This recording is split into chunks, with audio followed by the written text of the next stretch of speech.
Hello students, aqui é o professor Rafael e nesse vídeo vou explicar para vocês as atividades da semana 4 do PET 1 de língua inglesa do terceiro ano do ensino médio. Nessa semana, pessoal, nós vamos ainda ter um pouquinho de leitura, mas o foco maior será na gramática, ok? E aí a primeira instrução aí, o primeiro exercício que já chega para vocês, que já aparece aqui para vocês, né, para nós, é um diálogo e pede para que vocês leiam o diálogo e respondam a questão 1. Então, pessoal, aqui esse diálogo é um texto, né? Nós não temos o áudio aí para simplesmente ouvir esse diálogo. Então, é um texto escrito. Aí esse texto fala sobre dois amigos, né? Andrew e Beth. Esses dois que estão na foto aí, eles estão conversando sobre alguma coisa e provavelmente alguma coisa boa, né? Pelas expressões faciais deles. E aí, pessoal, bom, então a gente já sabe que vai ser alguma coisa boa. E aí eu sugiro que vocês façam aquela primeira leitura do texto, do começo ao fim, sem parar para procurar palavras desconhecidas, para se ter uma ideia geral sobre o que eles estão conversando. Nós já sabemos que é alguma coisa boa, né, pelas expressões faciais deles.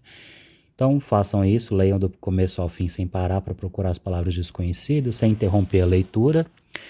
E depois dessa primeira lida, eu sugiro que vocês façam uma segunda, caso queiram, para procurar palavras desconhecidas, para tentar obter mais informações, ok? Mas pelo menos uma já é o suficiente, principalmente pelas atividades que estão sendo pedidas aqui. No primeiro exercício, está pedindo para que vocês completem as frases sobre a Beth, né? E então a gente já pode voltar lá no diálogo e desconsiderar praticamente tudo que o Andrew falar. O nosso foco vai ser nas falas da Beth, certo? E aí, pessoal, ao fazer esse exercício, vocês simplesmente devem voltar ao texto, não precisa ler ele inteiro novamente, simplesmente foquem no que está aparecendo aqui. Então, a Beth may go to law school and she from college.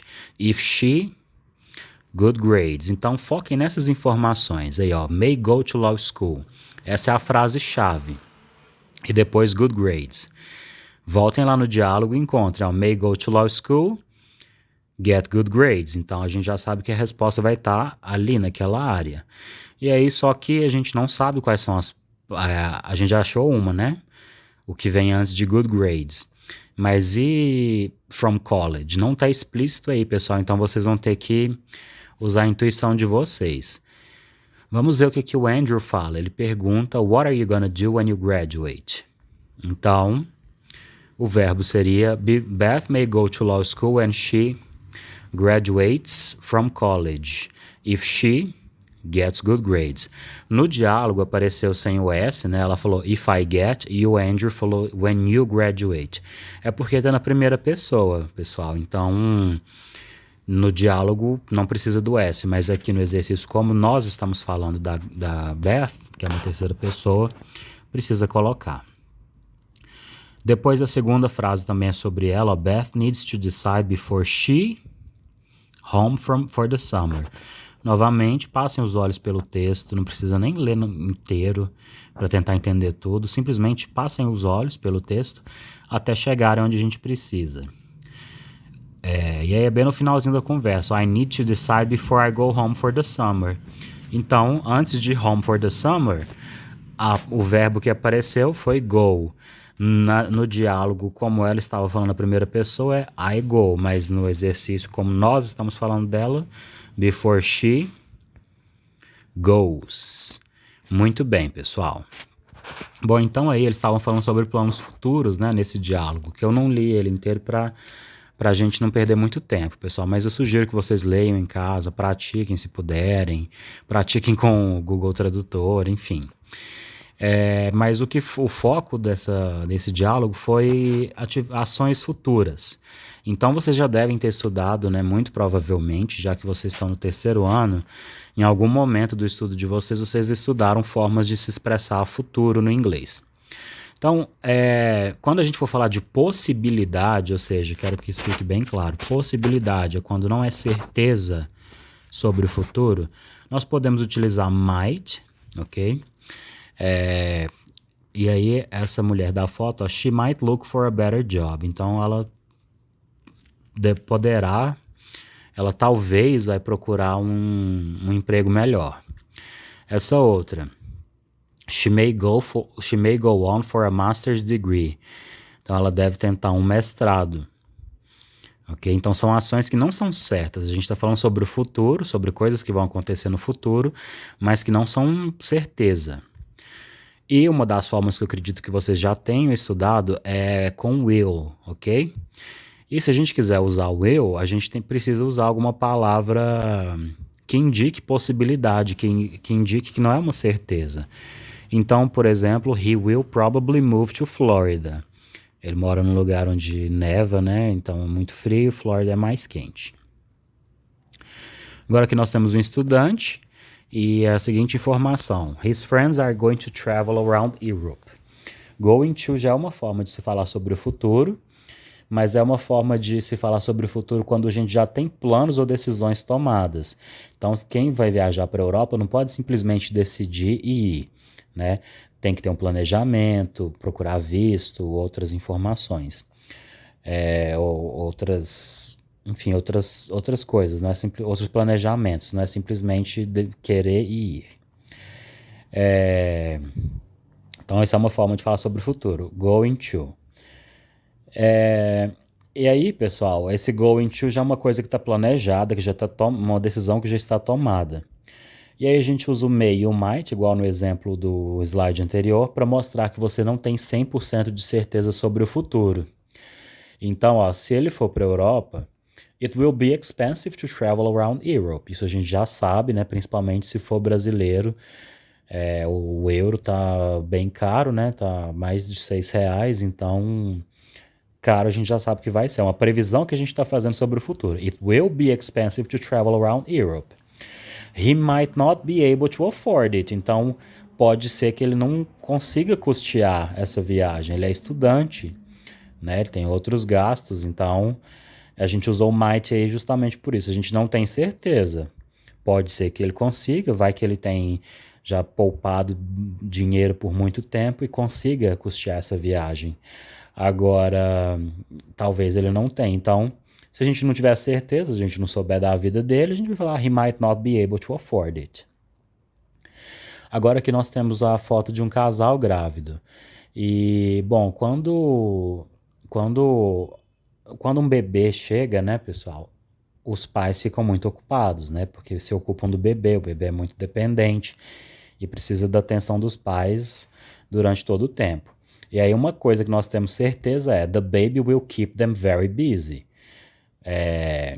Que uma criança, né, principalmente recém-nascido, deixa os pais muito ocupados.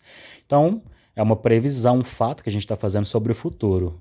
Por isso que a gente usou o will, porque é uma previsão que a gente já faz sobre o futuro. A gente, baseado, né, em experiências anteriores, né, em pessoas que nós conhecemos, a gente sabe que isso vai acontecer. Eles vão ficar muito ocupados. E, bom, diante disso, né, se eles forem ficar muito ocupados, they will probably take some time off from work. Então, se eles puderem, talvez eles vão provavelmente tirar um tempo de descanso, né, do trabalho, vão tirar umas férias do trabalho para poderem se dedicar ao bebê, certo? Então, isso a gente já não sabe se eles vão tirar essa folga. Por isso que a gente usou o probably. E outras possibilidades é utilizar o will com expressões como I guess, I think, maybe e probably para mostrar que você não tem 100% de certeza sobre o futuro, ok? Se a gente não usar essas expressões, vai ficar parecendo que é uma previsão mesmo, um fato, algo que a gente tem certeza que vai acontecer. Então, quando não tivermos certeza, a gente pode usar may, might ou will com essas expressões I guess, I think, maybe, probably. Let's practice. Bom, aí nesse primeiro exemplo nós temos essa mulher que está pensando, né, sobre alguma coisa e ela diz o seguinte: I don't know if I can, but I might or will go to Toronto next week. Qual seria a palavra apropriada para completar esse pensamento dela? Might, que indica possibilidade, ou will, que indica uma certeza? Might, certo? Por quê? Logo no começo ela diz I don't know if I can, eu não sei se eu posso ou se eu consigo. Depois ela diz, nós temos agora duas amigas, né, tomando um chá, um café, e uma delas diz, I might or I will look for a job this summer or maybe I'll visit my relatives. Então, ela está falando que de procurar um emprego nesse verão ou talvez visitar os parentes. Qual seria o ideal, might ou will? Might, porque se ela falou maybe I'll visit my relatives, é porque ela não tem algo planejado ainda. Ela deve fazer uma dessas coisas ou outra. Um outro caso aqui. Essa mulher está pensando em comprar um carro e ela diz I might or I will be able to afford a new car, but I still don't know. Então, seria might, que indica possibilidade, ou will, que significa certeza? Might. Logo no final ela fala I still don't know. Ok? Depois, temos aí um casal cozinhando e o homem diz I may or I will take a cooking course during the summer. I'm not sure. Seria o que completaria melhor o pensamento dele? I may take a cooking course or I will take a cooking course? I may, né? May é a mesma coisa que might, significa para expressar uma incerteza, uma possibilidade no futuro. E ele fala aqui no final, I'm not sure. Se ele fala que he's not sure, ele não tem certeza, então não é uma certeza, uma possibilidade. Depois temos esse homem aí preocupado, olhando para o computador e pensando em alguma questão, e ele fala, probably I may or I will have to work during the weekend to finish this project. Nesse caso, qual palavra completa melhor? O may ou will? Will, porque nós já temos o probably aí, que se a gente usasse probably I may, ficaria redundante. É a mesma coisa que falar a mesma ideia duas vezes. Seria expressar a mesma ideia duas vezes. Então seria desnecessário. Agora temos uma mulher no aeroporto com a mala preparada para viajar e ela fala Maybe my friends and I may visit or will visit the Louvre. Qual seria a palavra ideal para completar o pensamento dela? Will visit the Louvre. Por quê, pessoal? Nós já temos o maybe aí, e aqui novamente é aquele caso. Se a gente quiser usar o will para expressar futuro incerto, a gente tem que usar alguma expressão junto com ele para poder indicar essa incerteza, né? Então a gente usou o maybe. E maybe e may não combinam, porque eles expressam a mesma ideia, né? Que seria uma incerteza. Depois nós temos aqui um outro casal e o homem diz I guess we might or will decide about the trip in the next month or so. Qual seria o correto? I guess we will, porque ele está falando de uma possibilidade no futuro, algo que não é certeza, e ele utilizou I guess. Se ele utiliza o I guess, ele não precisa usar might, ele usaria will, ok?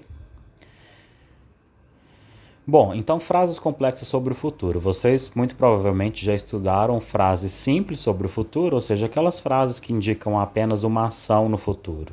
Okay? Agora a gente vai aprender a usar umas frases mais complexas, ou seja, acrescentando mais informações. Então, quando se fala sobre o futuro, pode-se usar frases mais complexas, okay? Ou seja, misturando mais de uma informação. E palavras que são comuns para falar sobre frases complexas no futuro são when, que significa quando, para falar de algo que vai acontecer num determinado momento no futuro. Então a gente tem um homem aí indo para casa depois do trabalho com a seguinte ideia: when he gets home, he's going to take a shower. Quando ele chegar em casa, ele vai tomar um banho. Depois temos aí 3 crianças olhando pela janela, né, e está chovendo. Uma outra palavra que é muito comum de ser utilizada para se falar sobre frases complexas no futuro, principalmente possibilidades, né, situações hipotéticas, é o if. Então eles dizem, if it rains tomorrow, we'll play inside. Então é um plano que eles fizeram. Se chover amanhã, eles vão brincar dentro de casa. Depois nós temos também uma expressão, né, que também é muito utilizado em frases complexas sobre o futuro, que é as soon as. As soon as significa assim que, e a gente utiliza para algo que vai acontecer imediatamente após outra ação no futuro. Aí eu coloquei um exemplo real aí, exemplos reais são muito bons para o aprendizado de vocês, pessoal. A assimilação acontece de forma mais natural, que vocês estão falando de si mesmos, da vida de vocês. Então aí, ó. As soon as the pandemic is over, I'm going to have fun with all my friends. And you, students, e vocês, what are you gonna do when as soon as the pandemic is over? Bom, agora focando um pouco na estrutura dessas frases complexas sobre o futuro. Como eu disse para vocês, elas são complexas porque elas misturam mais de uma ideia, ok? E elas misturam mais de uma forma verbal também. Nas frases complexas a gente tem duas partes. A parte que começar com when, before, after, as soon as e if, ela estará no presente. A outra estará no futuro.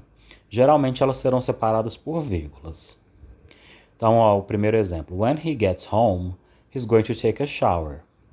Então, a primeira frase, a primeira oração, na verdade, veio com when, por esse motivo ela veio no presente. Como assim, professor, no presente? A estrutura dela tá igual ao do presente, tá vendo? Ó, he gets home, a gente colocou até o S. Expressa uma ideia futura, mas a estrutura está no presente. E aí, depois da vírgula, a frase está no futuro. Outro exemplo, ó, if it rains tomorrow, we'll play inside. Em qual tempo a primeira oração está? No presente ou no futuro? Presente. E o segundo? A segunda oração? No futuro. Observem bem a estrutura das frases no futuro. Agora, um outro exemplo. As soon as the pandemic is over, I'm going to have fun with all my friends. Primeiro exemplo tem o as soon as, e aí, portanto, o verbo está no presente. E depois I'm going to have fun with all my friends, futuro. Ok? Bom, e aí agora o Pat traz a explicação deles, uma tabela aí dizendo que com frases complexas sobre o futuro, nós utilizamos o simple present, depois do if, when, after and before. Esses trechos aí que estão no lado direito da tabela são parte do diálogo entre o Andrew e a Beth, ok? Então vamos seguir esse exemplo, né, essas instruções aí. Depois que vier when, if, o after e o before, nós vamos usar o presente. E aí, depois da vírgula, vai estar no futuro. Então, ó, letra A. When class is or will be over today, I'm going to... Qual seria a forma correta, pessoal? A frase começa com when, portanto, is. Relembrando, pessoal, vão tentando fazer os exercícios vocês mesmos, pausem o vídeo e só reproduzam o vídeo novamente quando vocês quiserem conferir as respostas, ok? E aí nessa lacuna aí em frente é para vocês completarem com suas próprias ideias. Na letra B, before I go or I'll go to bed tonight, I'll probably... Então, qual que é o tempo verbal correto? I go or I'll go? I go. Novamente, a frase começou com before, e a gente sabe que depois de before, if, when e after, vai vir o tempo presente. E aí depois, I'll probably, a segunda parte dessa frase, já está no futuro. Na letra C, eles inverteram a ordem, ó, não tem vírgula na frase, percebem? Então a frase está começando com maybe. Maybe I'll, suas ideias. Next weekend, if I have time or if I'll have time? If I have time. No presente. Lembrem-se, depois dessas palavras, if, when, after e before, a gente usa o presente, ok? Não importa se vai vir no começo da frase ou no meio dela, como nesse exemplo. Na letra D, ó, começou com when. When my English is or will be totally fluent. Tirem esse E do final aí, foi um erro de digitação. I hope I'll be able to. Então, se a frase começou com when, o tempo verbal é o is, ok? Então, when my English is totally fluent, I hope I'll be able to. Ok? que vocês fariam quando o inglês de vocês estiver totalmente fluente? Letra E. If I earn a lot of money in the next 10 years, I may, or if I'll earn. A frase começou com if. Portanto, qual é a forma verbal adequada em negrito? O presente ou o futuro?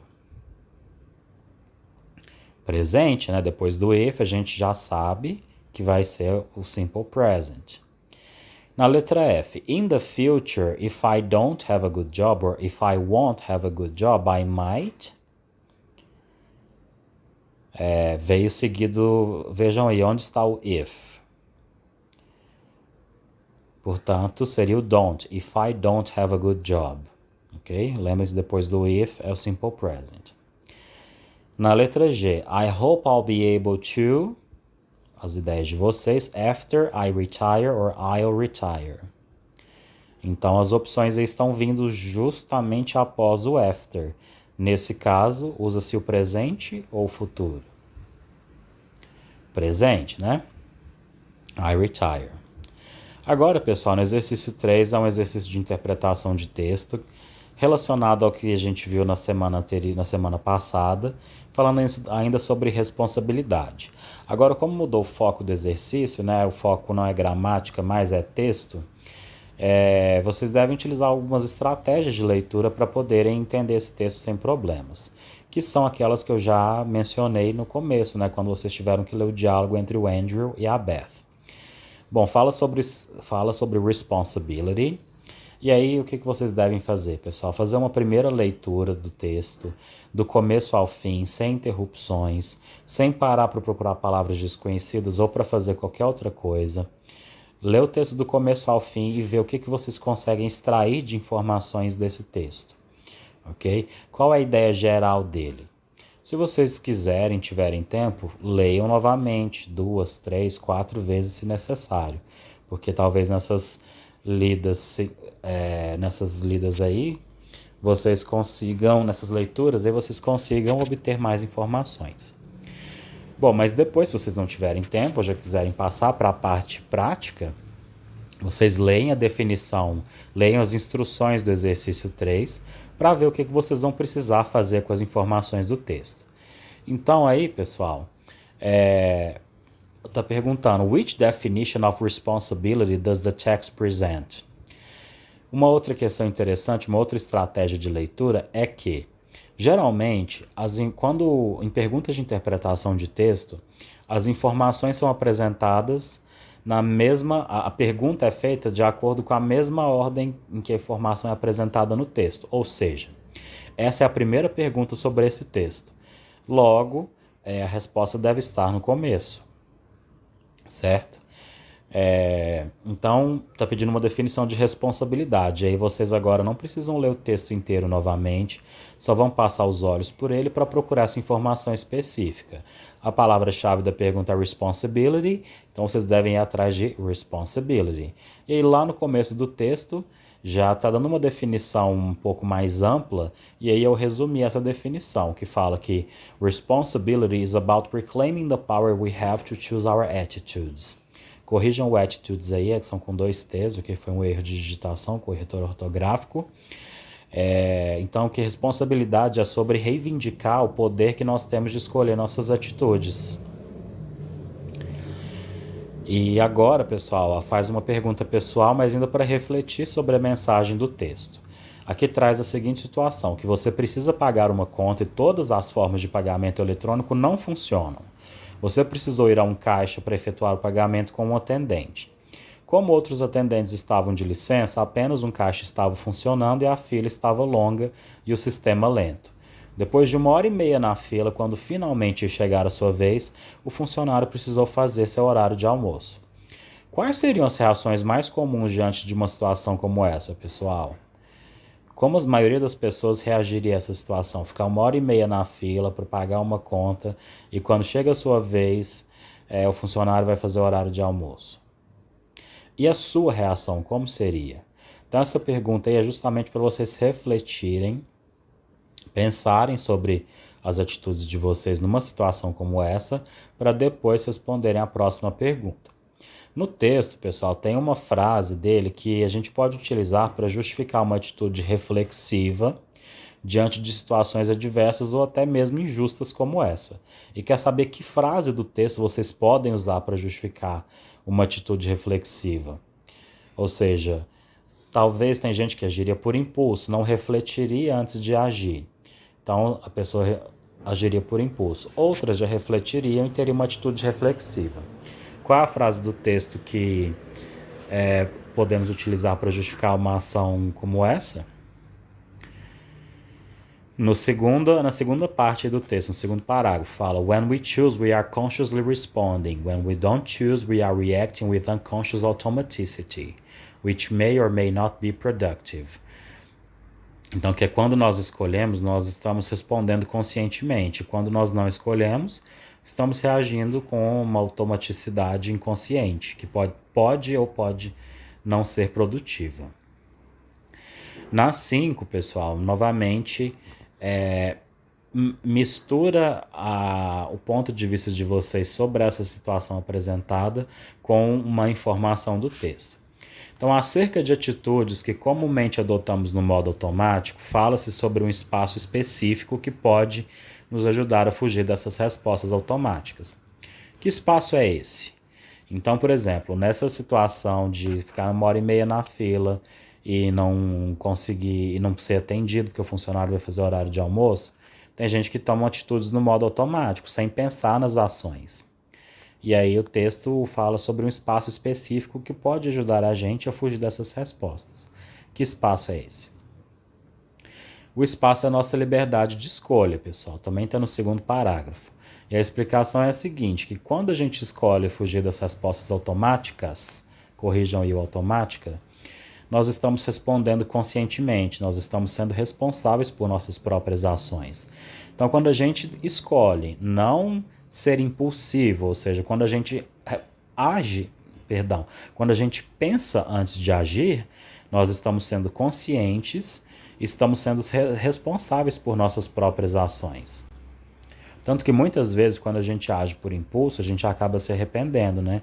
Porque nós estávamos fora de nós mesmos. Bom, agora um outro tópico gramatical. Modais para dedução. Então vocês já devem ter ouvido falar sobre verbos modais, pessoal. Eles têm vários usos, várias funções. Uma delas é para dedução, ou seja, para a gente deduzir se alguma coisa é verdadeira, não é, ou a possibilidade. E os modais que a gente pode usar para isso são o must, o can't e o may or might not. Ok? O must, pessoal, é para indicar que a gente tem 90 a 100% de certeza que é verdade, que é possível. Então, por exemplo, she must be in the garden. I'm sure she's in the garden. Então, um exemplo aqui, se a gente fala desse jeito, a gente viu uma menina indo para o jardim e a gente tem certeza que ela está lá. Se a gente fizer essa seguinte suposição, they must know each other, eles devem se conhecer, é porque a gente, alguma coisa nos indica que isso tem 90 a 100% de chance de ser verdadeiro. Okay? Agora, a forma negativa desse must é o can't. É para a gente indicar que é 90 ou 100% de chance que não é possível. Então, por exemplo, se a gente vê uma mulher com um rapaz mais novo, mas essa mulher também é muito jovem, a gente vai tentar deduzir qual que é a relação entre eles, a gente pode falar o seguinte: she can't be his mother, she's too young. Então a gente vai ter certeza, 90 a 100% de certeza, que ela não é a mãe desse rapaz ou desse garoto, porque ela é muito jovem para isso. Ok? Um outro exemplo, he's just left, he can't be too far. Então, esse exemplo que a gente vai utilizar, pessoal, por exemplo, se tem uma pessoa aqui na nossa casa e aí essa pessoa sai, a gente esquece de falar alguma coisa com essa pessoa, entregar um documento, por exemplo. Aí a gente tenta alcançar essa pessoa e fala, he's just left, he can't be too far. Então, ele acabou de sair, né? Ele não deve estar muito longe. Depois, o may or might not, né, na forma negativa, é para indicar que é 30 a 50% de que é possível. Se a gente falar de uma pessoa que a gente acha que já morreu, a gente fala he may be dead or he might be dead. Agora na próxima, he may or might not remember who you are. Maybe he does not remember. Então, para a gente utilizar quando a gente não tiver certeza se a pessoa não se lembra de quem você é, ok? Basicamente isso. Bom, na 6, vocês vão ter que circular a palavra correta que melhor complete as frases. Então, utilizando esses modais, né? E de acordo com a função deles, vamos ver qual frase completa melhor cada frase. Qual palavra completa melhor cada frase. They could be Colombian because they're speaking. Então, uma possibilidade. Eles podem ser colombianos porque eles estão falando Spanish or German? Spanish. Na letra B, it can't be a spider. It's only got 6 or 8 legs. 6 legs. Porque aranhas têm 8 pernas, né? Então, o C, Oliver must really love that film. A gente tem certeza que ele ama esse filme. He's seen it once or 10 times. Ele já viu 1 ou 10 vezes? 10 vezes, 10 times. Letra D, Dana can't know what the homework is. She was or wasn't at school yesterday. Então, a Dana, ela não deve saber qual é a tarefa de casa. Ela não estava na escola ontem, né? Se ela tivesse, ela saberia. Letra E, Joe must travel a lot. Her passport's full of visa stamps or blank pages. Então, se a gente deduz, se a gente tem certeza que a Joe viaja muito, é porque o passaporte dela está cheio de carimbos de visto. Na letra F, Bernie might be tired. She's been working hard or doing nothing all day. Então, se a gente fala que a Bernie deve estar cansada, pode estar cansada, é porque ela tem trabalhado o dia todo, feito nada o dia todo. Porque ela trabalhou o dia todo. Na letra G, they might not speak English. They're French or American. Então, se eles não devem falar inglês, é porque eles são franceses ou americanos? French. Na letra H, Dave must like One Direction. He's got all their CDs or none of their CDs. Então, se a gente fala que o Dave must like One Direction, se a gente indica que é 90% a 100% de certeza, é porque ele tem all their CDs. Ok? Bom, e na questão 7, nós temos um diálogo entre a Ruth e o Ian. E vocês devem completar com must, o can't ou might de acordo com a função deles. Relembrando, must, 90% a 100% de certeza que sim. Can't, 90% a 100% de certeza que não. E might, 30% a 50% de certeza. Então a Ruth fala, Look, Claudia Jones is on Facebook. I'm going to send her a friend request. There, done. E aí o Ian fala, Wow, she's got 500 friends. She be really popular. Então ele deduziu, se ela tem 500 amigos é porque é 90% a 100% de certeza que ela é muito popular. Aí a Ruth fala, Well, they all be real friends. No one can have that many, not even Claudia. Então a Ruth fala que ninguém tem tantos amigos assim, nem mesmo a Cláudia. Então, eles são todos amigos de verdade. They can't, então não é possível que são todos amigos de verdade. Ela tem 90% a 100% de certeza que eles não são, né? Por isso que a gente usa o can't. Aí o Ian, that's true. She not really know most of them. Então o Ian fala, é verdade. E aí tem um not aí, ó. Portanto, se o Ian fala... Você já tem um not aí, pessoal, a gente não vai usar o can't. E, bom, eles não têm certeza, são suposições que eles estão fazendo. O Ian acha que 30% a 50% de certeza que ela não conhece a maioria deles. Aí a Ruth, Yes, 20 proper friends at the most. The rest of them just be friends of friends. She probably just accepts anyone who wants to be her friend. Então ela fala assim: 20 amigos de verdade no máximo. O resto, só amigos de amigos. Ela provavelmente aceita qualquer um que queira ser amigo dela. Então, se ela acha que só 20 desses amigos é que são amigos de verdade, o resto might just be friends of friends. Ela não pode afirmar, às vezes são parentes, às vezes são colegas de sala, enfim. Aí o Ian, why does she do that? Por que ela faz isso? A Ruth, I don't know, she just be a bit lonely, maybe makes her feel better. Então a Ruth não sabe, ó, uma frase-chave aí. I don't know. Então se ela não sabe, então a Ruth supõe que ela seja talvez um pouco sozinha. She might just be a bit lonely. Talvez isso faça ela ficar melhor. Aí o Ian fala, but that work, having lots of false friends doesn't make anyone feel better. Aí o Ian acha que ter muitos amigos falsos não vai fazer ninguém ficar melhor. Aí ela... Então, se ele acha isso, né? O que ele acredita? Que isso funciona, não funciona ou pode funcionar? Ele tem certeza de que isso não funciona, né? Que ter muitos falsos amigos não vai ajudar ninguém a ficar melhor. Aí a Ruth fala, oh, look, olha, ela be online because she's replied to my request already. Então ela está online porque ela já respondeu a minha solicitação. Então se a gente tem quase certeza que ela está online, porque ela já respondeu a solicitação, a gente vai usar o must. Aí o Ian, and what does she say?